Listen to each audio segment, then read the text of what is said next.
Pookies. So I got a request on how to tint your brows at home. So today's video is for that. We'll be needing a dye.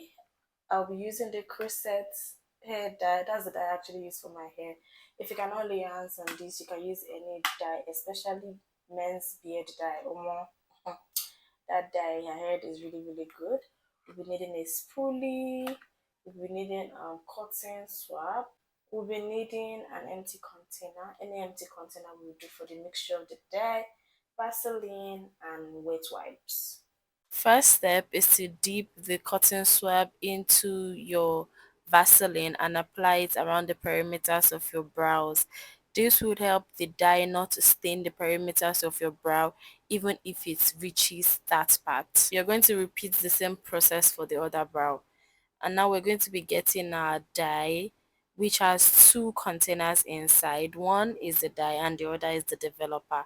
You're going to mix equal parts of the two together. Whatever quantity you fetch for the dye is what you're going to also fetch for the developer.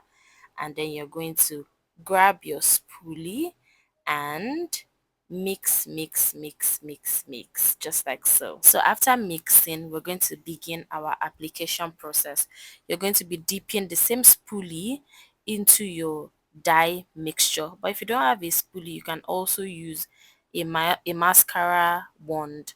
So what you're going to be doing is you're going to be starting the dye application process from the ends of your brows to work your way towards the front of your brow or towards the beginning of your brows, just like so. Whatever you do for one eye, you're going to repeat for the other eye. And it is really important to start the application process from the ends of your brows before you get to the front of your brow. Now this will give the illusion of an ombre brow. But if you start from the beginning of your brows to the end, then that would give a an unnatural brow. Now see how the dye is touching the perimeters of my brows, but I am not worried. Now that is because I have already applied Vaseline from the beginning. Now if you're a beginner to this, it is important that you try to use a dye that forms a paste. I couldn't lay my hands on it, and that's why I'm using this one. This one gives like a liquid mixture, but if you can get your hands on a pasty dye, that would actually work better for you as a beginner. And it's also important that for this process you're wearing a black top or a dress that you do not mind if it gets stained. Now after the whole application process, I'm going to be going in with that same cotton swab to clean the perimeters of my brows all over again so the dye does not penetrate into my skin.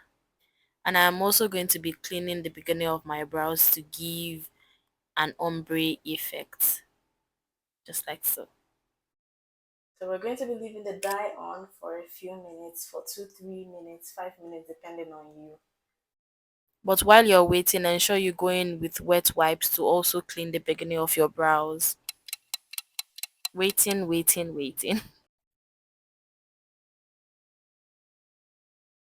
So I think it is dry enough. So this time around, I'm going to be going in with my cotton swab and I'm going to be a lot more heavy-handed when cleaning the dye off this time. Can you see? Can you see? So you're going to be heavy-handed. You're going to clean till there is no sign of any dye. You can even go in with water. You can wet the wet wipes with water so that the cleaning process would be a lot more faster. You're going to clean properly and be heavy-handed this time around, like I said. Can you see? Can you see how my eyebrows look fuller than what it was from the beginning of the video? Can you guys see? This is what my brows are giving now.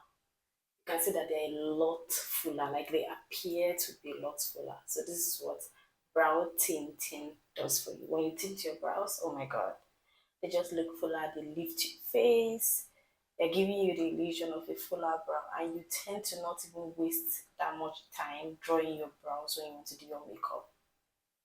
And for days I don't even want to do makeup, so I just need to use a brow tamer or edge control to tame my brows, and I am good to go.